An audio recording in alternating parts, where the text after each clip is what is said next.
आदित्य की कहानी उन युवाओं के लिए प्रेरणा है जो बड़े सपने देखते हैं। आदित्य ने अपनी उच्च शिक्षा और आकर्षक करियर की संभावनाओं को छोड़कर उस पद का चयन किया जिसमें उनका मन लगता था, सिविल सेवाएं। उन्होंने अपने पिता अजय कुमार श्रीवास्तव के सपनों को साकार किया, जिन्होंने हमेशा चाहा कि उनका बेटा देश की सेवा करे। आदित्य ने IIT कानपुर से इलेक्ट्रिकल इंजीनियरिंग में M.Tech पूरा किया। उन्होंने 40 लाख का पैकेज छोड़ दिया और UPSC की कठिन परीक्षा के लिए चुनौती स्वीकार की। आदित्य ने प्रतिदिन 14 घंटे की पढ़ाई की और उनका पहला लक्ष्य टॉप 15 में आना था, लेकिन उन्होंने इससे भी बेहतर कर दिखाया और पूरे देश में पहला स्थान हासिल किया। आदित्य श्रीवास्तव ने UPSC का कठिन एग्जाम कैसे क्लियर किया, इसके बारे में जानकारी दे रहे हैं उनके पिता। तो चलिए जानते हैं अजय कुमार श्रीवास्तव से। सर, आपका नाम क्या है? अजय कुमार श्रीवास्तव। सर, हमें पहले ये बताएं कि इतना प्राउड मोमेंट है, अब तक की उनकी जर्नी कैसे रही, कैसे उन्होंने तैयारी की, इसके बारे में बता दीजिए। तैयारी तो उसके प्लान हम उसका जो ये था हाई स्कूल से ही था कि उसको सिविल सर्विस करना है। पढ़ने में शुरू से अच्छा था पढ़ने में, तो उसका हम लोग का भी था कि नहीं अच्छा है पढ़ने में तो सिविल प्रशासनिक सेवा में ये जाए, और उसने हम लोग का सपना साकार किया आज। और पढ़ने में अच्छा था ही शुरू से। सर, अभी वो कहाँ पोस्ट है? अभी वो पोस्टिंग नहीं है, ट्रेनिंग कर रहा है। पिछली बार उसका IPS सिलेक्शन हुआ था, तो अभी IPS की ट्रेनिंग हैदराबाद में कर रहा है। सर, कौन सा साल था? ये 3rd अटेम्प्ट था उसका। रैंक कौन सी थी? रैंक 236 था पिछली बार। तो उन्होंने रिजाइन दे दिया था? नहीं, रिजाइन नहीं किया था वो। जैसे जब IPS में हुआ था, ट्रेनिंग के लिए फाउंडेशन कोर्स में जाना पड़ता है मसूरी, तो 3 महीने का एक्सटेंशन लेकर उसने ये एग्जाम दिया था। जब ये एग्जाम देने के बाद फिर ट्रेनिंग में चला गया था वो। उन्होंने पढ़ाई लिखाई लखनऊ में कहाँ? लखनऊ CMS अलीगंज, पूरा मोंटेसरी से लेकर के इंटरमीडिएट 15 साल तक पढ़ाई CMS से किया, और इंटर के बाद फिर IIT में सिलेक्शन उसका हो गया।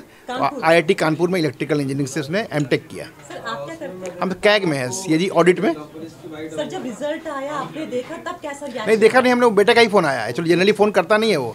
दोपहर में लंच में हम लोग आज एक्सपेक्ट कर रहे थे कि रिजल्ट आज आएगा, तो हम भी देख रहे थे, तो लेकिन उसके पहले उसी का फ़ोन आ गया, पापा जी कुछ अनएक्सपेक्टेड हो गया है, कुछ ज़्यादा ही लगता है हो गया है, उसने कहा।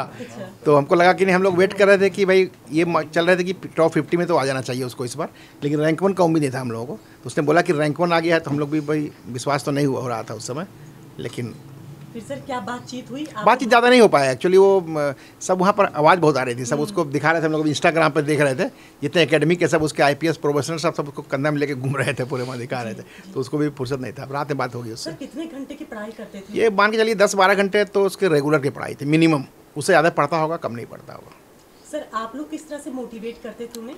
मोटिवेट हम लोग भाई शुरू से हम लोग का भी था कि वो प्रशासनिक सेवा में जाए, और पढ़ने में अच्छा था, तो हम लोग कहते थे घबराना नहीं है, अगर कोई दिक्कत भी है या पहले चांस में उसका प्री में नहीं हुआ था, तो हम लोग बोले थे होगा तुम्हारा जरूर, पढ़ाई तुम करो। तो हम लोग साथ में खड़े थे उसके, बस समझिए। सर, मैंने उनके कुछ आर्टिकल्स पढ़े जिसमें पता चला वो क्रिकेट में काफ़ी दिलचस्पी। क्रिकेट, हाँ क्रिकेट का है, उसको शौक बहुत था, क्रिकेट खेलता भी था, और क्रिकेट के सारे मैच देखता था वो। सर, उनका शुरुआत से ही ये मोटिव था कि यही? नहीं, यही इसका प्रशासनिक सेवा में जाने का शुरू से एम था उसका।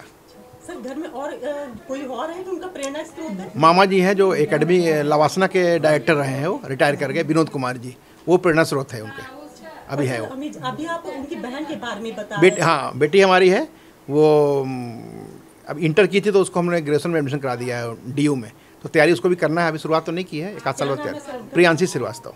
सर, हमें ये बताएं कि कब आ रहे हैं आपके बेटे? बेटा 22 को आ रहा है, पहले से प्लानिंग था, वो IPS की ट्रेनिंग के बाद 1 वीक का ब्रेक होता है, तो उसमें वो आ रहा है। सर, क्या प्लानिंग है? अब किस तरह से अब प्लानिंग तो पहले है कि पहले तो स्वागत करेंगे, मंदिर जाएंगे पहले हम लोग, जहाँ जहाँ माना हुआ है हम लोग का, क्योंकि उसका समय है नहीं, 5 ही दिन रहेगा हम लोग के साथ में। पहले मंदिर जाएंगे, और उसका देखिए अभी दोस्त यार सब हैं कि तो करना ही पड़ेगा, और उसका फिर एंजॉय किया जाएगा। सर, रिजल्ट आने के बाद से कैसे रिएक्शंस आ रहे हैं परिवार के लोगों के? कॉल्स आपकी? फ़ोन तो बहुत आ रहे हैं, हमने तो उठाए नहीं, कितने लोग फ़ोन आए, उठाए नहीं, व्हाट्सएप भी नहीं देखा है अभी, और बात किया शाम में करेंगे बात सबसे। सर, एक आखिरी सवाल, जब वो तैयारी कर रहे थे या जब रिजल्ट आने वाला, इस दौरान आपकी बात हुई होगी, तो उन्होंने आपसे क्या कहा था?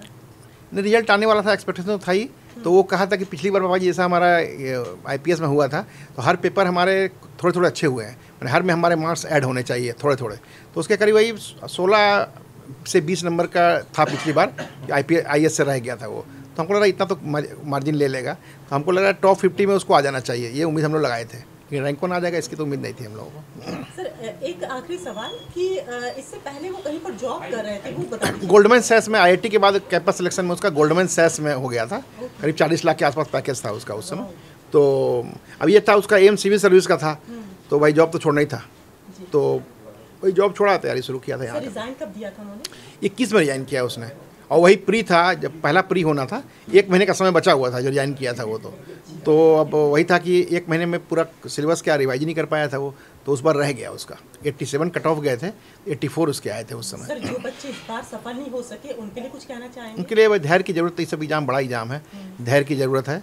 तैयारी अगर अच्छी है तो थोड़े बहुत नंबर से रह जाता है, नेक्स्ट अटेम्प्ट पूरा प्रयास करना चाहिए, जोर लगा। जहाँ जहाँ कमी है मालूम तो हो जाता है कि हम किस क्षेत्र में हमारी कमी रह गई है, उसको पूरा करें, हो जाएगा। नेक्स्ट ईयर मेहनत करेंगे।